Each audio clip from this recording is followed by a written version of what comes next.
আগুনে পুড়ে যাওয়ায় অস্থায়ী আদালতে বিচার কাজ নিয়ে অনিশ্চয়তা, অন্যত্র সরিয়ে নেওয়ার দাবিতে আলিয়া শিক্ষার্থীদের সড়ক অবরোধ। নিরপরাধ বিডিআর সদস্যদের মুক্তি ও চাকরিতে পুনর্বহালের দাবিতে শহীদ মিনারে অবস্থান ভুক্তভোগীদের, সরকারের ভূমিকায় ক্ষোভ। সাভারে ঢাকা-আরিচা মহাসড়কে ভয়াবহ দুর্ঘটনা, পড়েছে 2 বাস ও একটি অ্যাম্বুলেন্স, নিহতের সংখ্যা বেড়ে 4, আহত অন্তত 7 জন। বরিশাল মহানগর বিএনপিতে ব্যর্থ অভ্যন্তরীণ কোন্দল, দ্বন্দ্ব নয় নেতৃত্বের প্রতিযোগিতা দেখছেন নেতারা, ঐক্যবদ্ধ থাকার আহ্বান। দেশে ফের বাড়ছে শীতের প্রকোপ, ঘন কুয়াশার কারণে যান চলাচল ব্যাহত, বিপাকে খেটে খাওয়া মানুষ, নওগাঁয় সর্বনিম্ন তাপমাত্রা রেকর্ড। লস অ্যাঞ্জেলসে ভয়াবহ দাবানলে 5 জনের মৃত্যু, 11,000 হেক্টর বনাঞ্চল পুড়ে ছাই, তীব্র বাতাস ও পানির সংকটে দমকল কর্মীরা।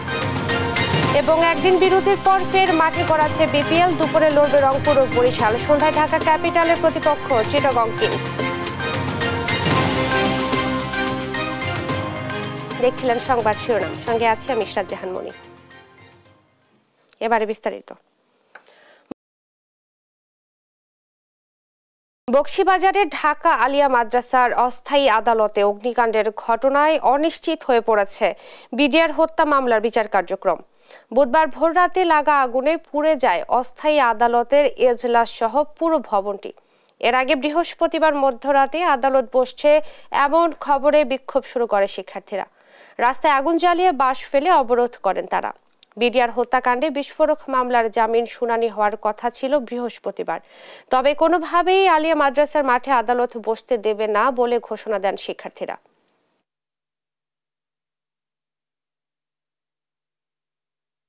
আমরা যখন অবস্থান নেই, আমাদের চকবাজার থানা থেকে একটি পুলিশের গাড়ি আসে, এখানে 2 জন পুলিশ ছিল। পুলিশ এসে ওনাদের যে তালা কাটার যে আছে, ওই কারাগার বলতে আমাদের মাঠের ওই তালা ভেঙে দেয়। ওনারা 3 মাসের কথা বলে আজকে বছর পার হয়ে গেল, বাট এটা কোনো সমাধান পাচ্ছি না। যেখানে বারবার আশ্বাস দেওয়া হচ্ছে, স্বরাষ্ট্র উপদেষ্টার কাছে যাওয়া হয়েছে, আইন মন্ত্রণালয় যাওয়া হয়েছে, স্বরাষ্ট্র মন্ত্রণালয় যাওয়া হয়েছে, সচিবদের কাছে যাওয়া হয়েছে, তো তারা আমাদেরকে 3 দিনের ভিতর দিচ্ছে ডিসিশন, 24 ঘন্টার ভিতর দিচ্ছে, 3 ঘন্টার ভিতরে সরাই দিচ্ছে, বাট তারা আমাদের সাথে চিটিং করতেছে। পুলিশের গাড়ি থেকে সিভিল ড্রেসে 2 জন এসে আমাদের মাঠে যে তালা লাগানো ছিল সেই তালাটা ভেঙে দেয় তারা। আলিয়ার মাঠ কিন্তু তারা স্বৈরাচারীভাবে এবং তারা ক্ষমতার অপব্যবহার করে কিন্তু তারা নিতে যাচ্ছে। সেই জায়গা থেকে আমরা কোনোভাবেই আমাদের মাঠকে তাদের হাতে দিব না এবং দিচ্ছি না। এটা মাঠ কেন্দ্রিক বললে ভুল হবে, এটা পুরো আলিয়াকে তারা ষড়যন্ত্র, পুরো আলিয়াকে তারা উৎখাত করতে চাচ্ছে। বকশীবাজারের সবশেষ পরিস্থিতি জানাতে যুক্ত হচ্ছেন সহকর্মী হাসান মাহমুদ। হাসান, আপনি দোকানে রয়েছেন, সার্বিক পরিস্থিতি আমাদেরকে জানাবেন। আপনাকে ধন্যবাদ। আপনি যেমনটা বলছিলেন যে আসলে আলিয়া মাদ্রাসা মাঠে যে বিচারিক কার্যক্রম সেটি কিন্তু আজকে কোনোভাবে শুরু করা সম্ভব হচ্ছে না বলে আমাদের কাছে প্রাথমিকভাবে মনে হয়েছে। যদিও ইতিমধ্যে প্রসিকিউশন টিম এসেছেন এবং আজকের যে বিচারপতি তিনিও কিন্তু এসেছেন, তিনি কিছুক্ষণ আগে এসেছেন এবং তিনি আসলে পুরো বিষয়টিকে পর্যবেক্ষণ করছেন। এবং যেহেতু এখানে বিচার যে এজলাসটি সেটি কিন্তু মোটামুটি পুড়ে গিয়েছে, ফলে তাদের পক্ষে আসলে বিচারিক কার্যক্রম সেটি কোনোভাবে আসলে পরিচালনা করা সম্ভব নয় এখন পর্যন্ত, স্বাভাবিকভাবে সেটি মনে হচ্ছে।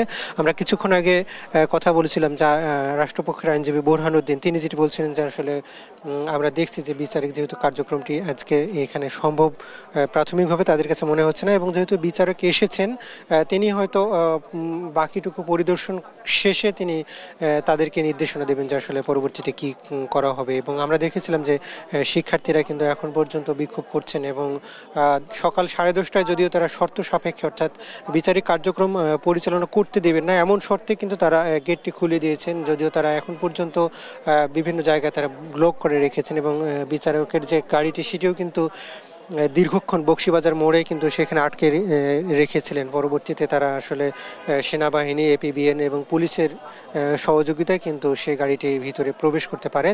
যদিও এখন পর্যন্ত আসলে বিচারিক কার্যক্রম শুরু হবে সেরকম কোনো রকম ইঙ্গিত আমরা দেখছি না। এবং এখানকার আসামি পক্ষের যে আইনজীবী তারা যেটি বলছেন যে নানাভাবে আসলে মামলাটিকে সরকারের পক্ষ থেকে আসলে এটিকে দীর্ঘায়িত করা হয়েছে, ফলে যারা বিডিআর বিদ্রোহের বা বিডিআর হত্যাকাণ্ডের পরবর্তীতে যারা আসামি হয়েছেন তাদেরকে নানাভাবে আসলে হয়রানির শিকার হতে হয়েছে। এবং যেহেতু এখানে 2টি মামলা ছিল, একটি মামলা বিস্ফোরক মামলা এবং একটি হত্যা মামলায় আসলে রায় হয়েছে এবং সেখানে অসংখ্য আসামি যারা মুক্তি পেয়েছেন, কিন্তু পরবর্তীতে আসলে দুটি অন্য মামলাটি অর্থাৎ বিস্ফোরক মামলাটি থাকার কারণে তাদেরকে আসলে মুক্তি দেওয়া হয়নি। ফলে এই যে 12, 13, 15, 16 বছর ধরে আসলে যেসব আসামি এখন পর্যন্ত কারাগারে রয়েছে তাদের যে আসলে নির্মমতা সেটি কিন্তু তারা বলছেন যে এটি রাষ্ট্রপক্ষের কোনোভাবে এটিকে করতে পারে না, এবং তাদের যে জামিন পাওয়ার অধিকার সেটি কিন্তু নানাভাবে খর্বিত হয়েছে। ফলে আসামি পক্ষ থেকে বলা হচ্ছে যে দ্রুত এই বিচারিক কার্যক্রম শুরু করা হোক এবং এর যে আসামিদের যে এই জামিনের ব্যবস্থা করা হোক অন্ততপক্ষে, সেটি কিন্তু দাবি করছেন। যদিও আসলে আজকের শুনানির পরে কি হবে সেটি কিন্তু এখন পর্যন্ত বলা যাচ্ছে না। এর বাইরে আমরা দেখেছিলাম যে গতকালকেও যেসব বিডিআর সদস্য এখন পর্যন্ত জেলে রয়েছেন তার সদস্যরা কিন্তু পরিবারের সদস্যরা এখন পর্যন্ত আলটিমেটাম দিয়ে রেখেছেন 24 ঘন্টার মধ্যে। সেটি কিন্তু এখন পর্যন্ত আসলে কতটুকু বাস্তবায়ন করা হবে এবং পরবর্তীতে তাদের কর্মসূচি কি হবে এবং আদালতের কি হবে হয়তো আমরা কিছুক্ষণ পরে জানতে পারবো। এখন বিচারকের সঙ্গে কথা বলছেন প্রসিকিউশন, তারা সেই কথা শেষ করে এসে হয়তো আমাদেরকে জানাবেন যে পরবর্তীতে তাদের পদক্ষেপ কি থাকবে। তো এই ছিল আমার কাছে বকশীবাজার আলিয়া মাদ্রাসা মাঠ থেকে সবশেষ পরিস্থিতি। ধন্যবাদ আপনাকে। বকশীবাজার থেকে শিক্ষার্থীদের বিক্ষোভ এবং যাবতীয় বিষয়বস্তু বিস্তারিত জানাচ্ছিলেন সহকর্মী হাসান মাহমুদ। হত্যা মামলার বিচার কাজ আলিয়া মাদ্রাসা মাঠে আয়োজন করে বিডিআর পরিবারের সদস্যদের ছাত্রদের মুখোমুখি দাঁড় করিয়ে দেওয়ার পায়তারা চলছে বলে অভিযোগ করেছেন বিডিআর জেলবন্দি পরিবারের সদস্য আব্দুল্লাহ আল মামুন শাকিল। সকালে শহীদ মিনারে বিডিআর জেলবন্দি ও চাকরিচ্যুত পরিবারের অবস্থান কর্মসূচিতে এ অভিযোগ করেন তিনি। এ সময় অন্য সব মামলার কার্যক্রম ঠিকঠাক চললেও বিডিআর বন্দীদের বিচার কাজ নিয়ে নানা উপায়ে কালক্ষেপণ করা হচ্ছে বলে অভিযোগ করেন ভুক্তভোগী পরিবারের সদস্য। দাবি আদায় না হওয়া পর্যন্ত কর্মসূচি চলবে বলে জানান তারা। প্রত্যেকটা মানুষ জেল 21 বছরের জেল খেটে ফেলছে, 21 থেকে 22 বছরের। এরপরে আর কত শাস্তি দিতে চান আপনারা? এইখানে যাদেরকে ফাঁসি যাবতীয় দিয়েছে তাদেরও তো শাস্তি আমরা ধরতে পারি যে 21 বছর তাদের খাটা হয়ে গেছে। আর কত যাদের খালাস দিয়েছেন তাদেরকে কোন অপরাধে জেলে রাখতেছেন? আমি জানি ওইখানে প্রহসনের বিচার হয়েছে, লোক দেখানোর বিচার হয়েছে। আপনারা বিচার নিয়ে এত প্রহসন কেন? আপনারা জানেন স্বাধীন তদন্ত কমিশন গঠন করা হয়েছে। স্বাধীন তদন্ত কমিশনে দাঁড়াতে বলে দিছে আগের রায় অক্ষুণ্ণ রেখে। কেন? স্বাধীন তদন্ত কমিশন তো এসেছেই পুনঃতদন্তের জন্য, অধিকতর তদন্তের জন্য, যে এটা সত্য উদ্ঘাটন করবে, আসলে অসত্য উদ্ঘাটন করবে। এই জন্যই তো। তাহলে এই মানুষগুলোকে নিয়ে কেন এত প্রহসন করা হচ্ছে? বিডিআর সদস্য তাদের পরিবারের অবস্থান কর্মসূচি নিয়ে ব্রিফ চলছে, আমরা সরাসরি চলে যাচ্ছি সেখানে।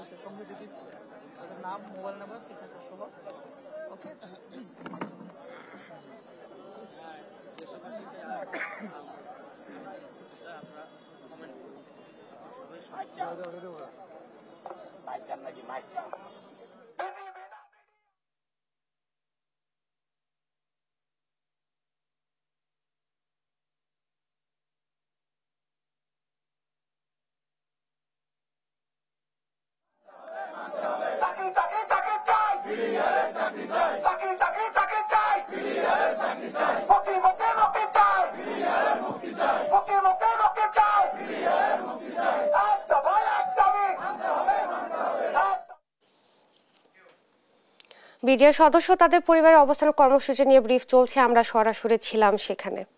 এবার অন্য প্রসঙ্গ। সাভারে অ্যাম্বুলেন্স ও 2 বাসের সংঘর্ষে আগুনে পুড়ে মারা গেছেন নারী ও শিশু সহ 4 জন। বুধবার দিবাগত রাত 2টার দিকে ঢাকা আরিচা মহাসড়কের সাভারের পুলিশ টাউন এলাকায় এ ঘটনা ঘটে।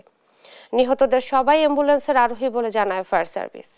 পুড়ে যাওয়া মরদেহের পরিচয় এখনো শনাক্ত করা সম্ভব হয়নি। দেওয়ানি মনের রিপোর্ট। বুধবার দিবাগত রাত 2টার দিকে গুরুতর রোগী নিয়ে ঢাকার পথে ছুটে যাওয়া একটি অ্যাম্বুলেন্স নিয়ন্ত্রণ হারিয়ে ঢাকা আরিচা মহাসড়কের সাভারের পুলিশ টাউন এলাকায় সড়কের আইল্যান্ডে ধাক্কা খায়। এ সময় পেছনে থাকা ঝুমুর পরিবহন গতি নিয়ন্ত্রণ করতে না পেরে ধাক্কা দেয় অ্যাম্বুলেন্সটিকে। এতে অ্যাম্বুলেন্সের সিলিন্ডার ফেটে যাওয়ায় মুহূর্তেই দাবানলের মতো আগুন ছড়িয়ে পড়ে অ্যাম্বুলেন্স ও ঝুমুর পরিবহনে। এরপর দুর্ঘটনা কবলিত ঝুমুর পরিবহনকে পেছন থেকে ধাক্কা দেয় যাত্রীবাহী শ্যামলী পরিবহনের একটি বাস। এতে আগুন ধরে যায় এ বাসটিতেও। আগুনে পুড়ে মারা যায় অ্যাম্বুলেন্সের 4 আরোহী। এই যে গাড়ির ড্রাইভার, সে হয়তোবা এই রাস্তা চেনেও না, জানেও না, কারণ এখানে আইসে ধাক্কাটা লাগাইছে। এটা ধাক্কা লাগার সাথে সাথে এর পিছন সাইডটা যে মেন রাস্তার দিকে চলে আসে, পরে এই বাসগুলো পিছন থেকে এই গাড়ির পিছনে লাগানোর সাথে সাথে আগুন ধরে যায়। সমস্ত প্যাসেঞ্জাররা লাফায় ঝাপায় গ্লাস ভাঙ্গিয়ে নামছে, অনেক লোক হতাহত হয়েছে, কিন্তু অ্যাম্বুলেন্সের ভিতরে যে প্যাসেঞ্জারগুলো ছিল একটাও বাইরেতে পারে নাই। আমরা জানলা ভাঙি বাইরে হয়েছি, কারো ঠ্যাং পা হাত চিরা গেছে। গাড়িতে আগুন ধরেছে, আমি জাল না দিয়া নাক দিছি ঝাঁপ, নাকে আমি ব্যথা পেয়েছি আর হাতে। দুর্ঘটনার কারণে সড়কে বন্ধ হয়ে যায় যান চলাচল। খবর পেয়ে ফায়ার সার্ভিসের 2টি ইউনিট বাস থেকে আহত অবস্থায় 7 জনকে উদ্ধার করে। প্রায় ঘণ্টাখানেকের চেষ্টায় আগুন নিয়ন্ত্রণে আনা গেলেও অ্যাম্বুলেন্সে থাকা কাউকেই বাঁচানো সম্ভব হয়নি।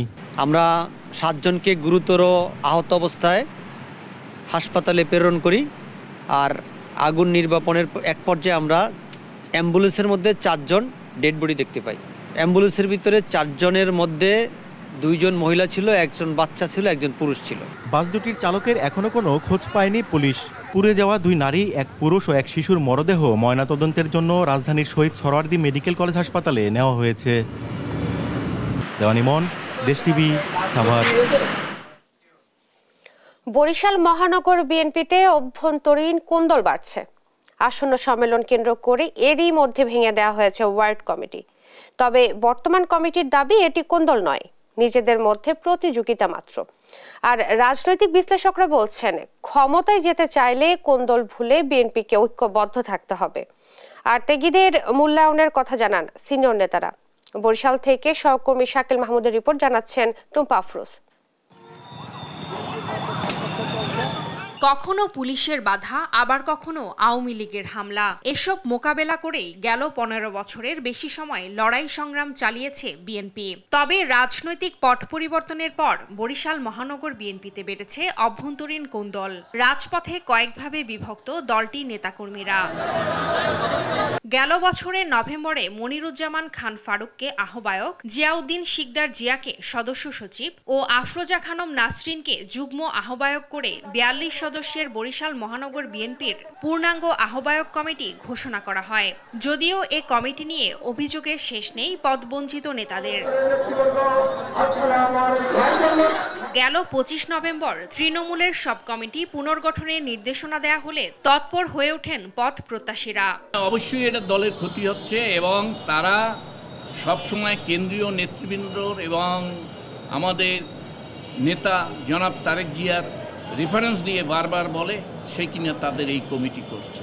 আমরা আদৌ এগুলো বিশ্বাস করি না। অবশ্যই ত্যাগীদের মূল্যায়ন হবে। বর্তমানে যারা কমিটিতে আছেন আমি তাদের ছোট করব না, যেহেতু এর ভিতরে অনেকের রাজনৈতিক অভিজ্ঞতা নাই। রাজনীতির লোকজন রাজনীতি করবে। আসন্ন সম্মেলন সামনে রেখে গেল বছরের ডিসেম্বরে বিলুপ্ত করা হয় মহানগরীর 30টি ওয়ার্ড কমিটি। নেতারা বলছেন, অভ্যন্তরীণ কোন্দল নয়, বরং নেতৃত্বের প্রতিযোগিতা রয়েছে নেতাকর্মীদের মাঝে। নেতৃত্বের যে প্রতিযোগিতা, এটা থাকাটা ভালো, এটা আছে এবং থাকবে, কিন্তু আমাদের মধ্যে কোনো কোন্দল নেই। রাজপথে যারা ছিল, আন্দোলন সংগ্রাম ছিল, তারাই কমিটিতে থাকবে। যারা বিরোধ করতেছে, ষড়যন্ত্র করতেছে, তাদের ষড়যন্ত্র কোথাও এই ষড়যন্ত্র সফলতা নেই। 28 তারিখের পর যে কয়জন মাঠে ছিল তারাই কিন্তু আজকে 24-এর মুক্তিযোদ্ধা, এবং তারাই কিন্তু আগামী দিনে আন্দোলন সংগ্রামে ছিল বিধায় তারা এই আগামী কমিটিতে আসবে। রাজনৈতিক বিশ্লেষকরা বলছেন, রাষ্ট্র ক্ষমতায় যেতে চাইলে অভ্যন্তরীণ কোন্দল ভুলে রাষ্ট্র মেরামতের রূপরেখা জনগণের সামনে তুলে ধরতে হবে। সেই সঙ্গে দলকে বসন্তের কোকিল মুক্ত করতে হবে। আর নতুন কমিটিতে ত্যাগীদের সর্বোচ্চ মূল্যায়নের কথা জানিয়েছেন দলের কেন্দ্রীয় নেতারা। যারা দলের জন্য ত্যাগ স্বীকার করছে তাদেরকে মূল্যায়ন করতে হবে। পাশাপাশি যে সমস্ত বিশৃঙ্খলা সৃষ্টি হয়েছে, বসন্তের কুকিল, এই সমস্ত কুকিল থেকে সতর্ক থাকতে হবে। দায়িত্বের মধ্যে হয়তো কোনো থাকতে পারে, ত্রুটি বিচ্যুতি থাকতে পারে, কিন্তু মহানগরের সমস্ত 30টি ওয়ার্ডে সম্মেলন করে প্রস্তুতি কমিটি করে কমিটি করার সিদ্ধান্ত ঢাকায় মিটিং হয়েছে। বর্তমানে বরিশাল মহানগর বিএনপিতে 4টি গ্রুপ সক্রিয় বলে জানিয়েছেন নেতাকর্মীরা। নিউজ ডেস্ক, দেশ টিভি। বকশীবাজারের কথা বলছেন রাষ্ট্রপক্ষের আইনজীবী, আমরা সরাসরি চলে যাচ্ছি সেখানে। আমাদেরকে ইনভাইট করেছেন দুই পক্ষকেই, সেটা যাওয়ার পরে হয়তো 3টা-4টা হতে পারে। হ্যাঁ, সেটা আজকেই বিকালে হবে। জি, থ্যাংক ইউ সবাইকে, ধন্যবাদ। আপনারা ভাগ করে নেন। জি, থ্যাংক ইউ। সচিবালয়ে কথা বলছেন বাণিজ্য উপদেষ্টা, সরাসরি চলে যাচ্ছে সেখানে। এটা আমরা একটু বেশি রপ্তানি করি, একটু কম আমদানি করি। গত বছর আমাদের রপ্তানি তাদের দেশে প্রায় 30% মতো বৃদ্ধি পেয়েছে, যা আমরা আশা করি যে এই টার্কি এবং বাংলাদেশের যৌথ, যদি আপনারা জনসংখ্যা দেখেন প্রায় 25 থেকে 27 কোটির মতো। সো এই জনসংখ্যার ভিত্তিতে এই ট্রেডটা আমরা মনে করি না যথেষ্ট। এই ট্রেডটাকে আরো বহুগুণ বৃদ্ধি করার সম্ভাবনা রয়েছে এবং আমরা সেই সম্ভাবনাগুলো অর্জন করার জন্যই খাতগুলোকে চিহ্নিত করেছি প্রাথমিক পর্যায়ে, এবং এই খাতগুলোকে বাস্তবায়নের জন্য আমরা এটা জয়েন্ট ইকোনমিক কমিশনে নিয়ে আমাদের ফাংশনাল স্ট্র্যাটেজিগুলো তৈরি করব। এখন কি তাদের কোনো বিনিয়োগ আছে? অবশ্যই তাদের বাংলাদেশে এই পর্যন্ত তারা প্রায় $300 মিলিয়ন মতো বিনিয়োগ করেছে। তারা এলপিজি ক্ষেত্রে বিনিয়োগ করেছে, তারা সিঙ্গার যেমন জানেন যে তাদেরই একটা প্রতিষ্ঠান, অনুরূপভাবে তারা কোকাকোলা বোটলিং এ বিনিয়োগ করেছে। সো এরকম তারা সেবা খাতেও বিনিয়োগ করেছে এবং তারা উৎপাদনশীল খাতেও বিনিয়োগ করেছে। এই আলোচনা সভায় আপনাদের সাথে কি কোনো সামরিক সহযোগিতার ব্যাপারে কোনো আলোচনা হয়েছে? হ্যাঁ, সেটাও আলোচনা হয়েছে। আমাদের যে কি কি বিষয় নিয়ে আলোচনা হয়েছে? ওনারা জানিয়েছেন যে ওনাদের সামরিক রপ্তানি প্রায় $8 বিলিয়ন কাছাকাছি এবং তারা উপযুক্ত এবং খুব জুৎসই সামরিক প্রযুক্তিতে তারা বিনিয়োগ করছে এবং তাদের এই বিনিয়োগের আগ্রহ দেখিয়েছে। আমাদের এটা এই কোঅপারেশনের ব্যাপারে আমরাও আগ্রহী। আপনারা কি কি রপ্তানি করতে চান? হ্যাঁ, করতে চাই। কি ধরনের এটার ব্যাপারে কোনো আলোচনা হয়? ড্রোন বা এই ধরনের, এদের তুরস্কের ড্রোন তো খুব বিখ্যাত। এটা ওই মিলিটারি ডিপার্টমেন্টই তারা অ্যাপ্রোপ্রিয়েটলি আলোচনা করতে পারে। আমরা বাণিজ্যিক ভাবে দেখছি ব্যাপারটাকে। আমরা এই ব্যাপারে কোনো আপনাদের অফার দিয়েছে না? কোনো স্পেসিফিক, এই প্রপোজাল গুলো সবই জয়েন্ট ইকোনমিক কমিশনেই আসবে।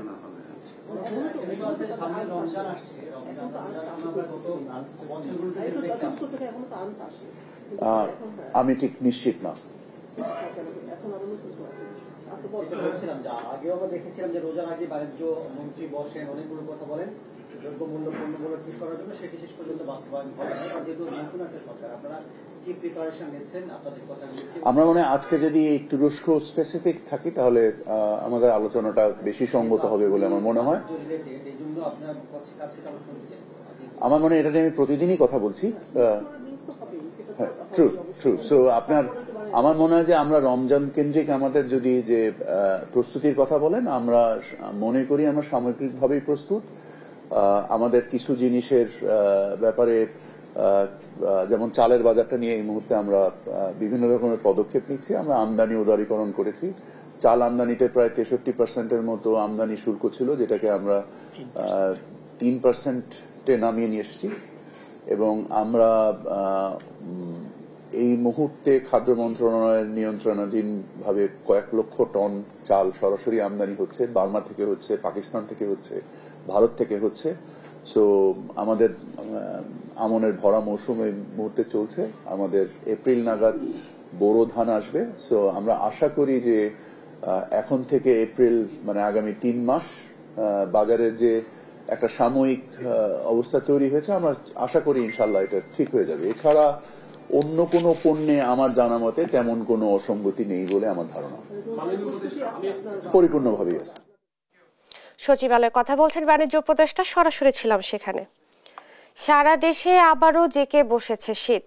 আজ নওগাঁয় সর্বনিম্ন তাপমাত্রা রেকর্ড করা হয় 9.1 ডিগ্রি সেলসিয়াস। ঘন কুয়াশার কারণে সড়কে হেডলাইট জ্বালিয়ে চলছে যানবাহন। বিপাকে খেটে খাওয়া মানুষ। এদিকে হাসপাতালগুলোতে বাড়ছে শীতজনিত রোগবালায় আক্রান্ত রোগীর সংখ্যা।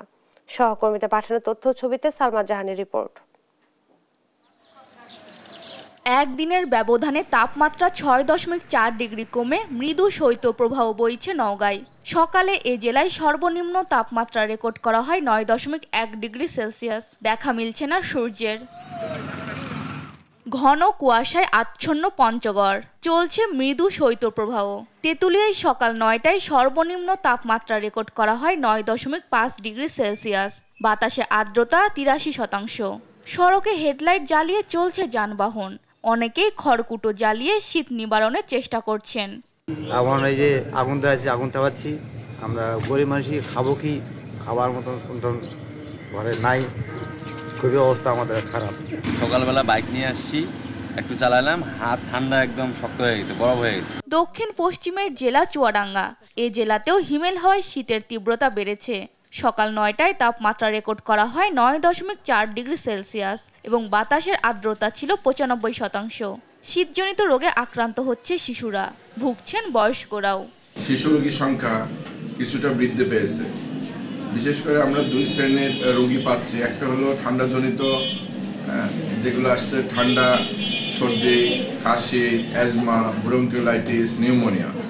নিউমোনিয়া রোগীর সংখ্যা কম হলেও ঠান্ডা, সর্দি, কাশি রোগীগুলো বেশি পাচ্ছে। আরেকটা জয়পুরহাটের সকাল 8টায় দেখা মেলে সূর্যের। সকাল 9টায় তাপমাত্রা রেকর্ড করা হয় 9.5 ডিগ্রি সেলসিয়াস। তীব্র শীত উপেক্ষা করে জীবিকার তাগিদে বের হয়েছেন শ্রমজীবী মানুষ। এখন কিন্তু কোনো কাস্টমার পাইনি, শীতের তীব্রতা অতি বেশির জন্য লোকজন আসতেছে না। আমাদের মানে খেটে খাওয়ার মানুষ, আমরা একটা শীতের সময় আমাদের মানে খুব কষ্ট হয়। পৌষের শুরু থেকে লালমনিরহাটে অব্যাহত আছে শীতের দাপট। জেলায় সকাল 7টায় তাপমাত্রা রেকর্ড করা হয় 11.8 ডিগ্রি সেলসিয়াস। তবুও ভোর থেকে কৃষি জমিতে কাজ করে যাচ্ছে কৃষকরা। সকালবেলা লোক বেড়ায়, রাত্রেও বেড়ায় না, আমাদের খুব যাত্রী নাই, খুব কষ্ট হচ্ছে একটু। মৌলভীবাজারে কুয়াশা না থাকলেও শীতের প্রকোপ কমেনি। সকাল 9টায় তাপমাত্রা রেকর্ড করা হয় 14.3 ডিগ্রি সেলসিয়াস। বিপাকে এখানকার খেটে খাওয়া মানুষ। ঠান্ডা বেশি, আমরা এই কারণে প্যাসেঞ্জার নাই, রিক্সা চালাইতে পারি না। হাজিরি পয়সা পাইয়া আমরা কাপড় টাপড় কিনতে পারি না। আমরা যে দেখেন মোবাইলের মধ্যে সবকিছু হইতে আছে, আমরা আগুন তাপাইতে আছি। চলতি সপ্তাহে শৈত্যপ্রবাহের আশঙ্কা করছে আবহাওয়া অফিস। সালমা জাহান, নিউজ ডেস্ক, দেশ টিভি। ফরিদপুরের ভাঙ্গা উপজেলার একটি ফাঁকা বাড়ি থেকে হাত পা বাঁধা অবস্থায় এক বৃদ্ধের মরদেহ উদ্ধার করেছে পুলিশ। বুধবার রাত 11টার দিকে এই ঘটনা ঘটে। স্থানীয়রা জানায়, ওহাব মাতুব্বর দীর্ঘদিন যাবৎ ওই বাড়িতে কেয়ারটেকারের দায়িত্ব পালন করে আসছিলেন। গত 2-3 দিন ধরে তার কোনো সাড়া শব্দ না পাওয়ায় প্রতিবেশীরা পুলিশে খবর দেয়। খবর পেয়ে পুলিশ ও সিআইডির টিম ঘটনাস্থলে পৌঁছে মরদেহ উদ্ধার করে। রাতে মরদেহটি ময়নাতদন্তের জন্য ফরিদপুর মেডিকেল কলেজ হাসপাতালের মর্গে পাঠানো হয়। এই বিষয়ে আইনগত ব্যবস্থা প্রক্রিয়াধীন রয়েছে বলে জানায় পুলিশ।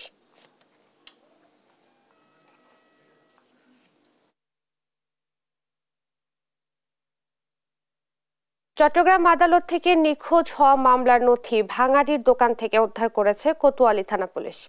বৃহস্পতিবার ভোররাতে 9 বস্তা নথি উদ্ধার করা হয়।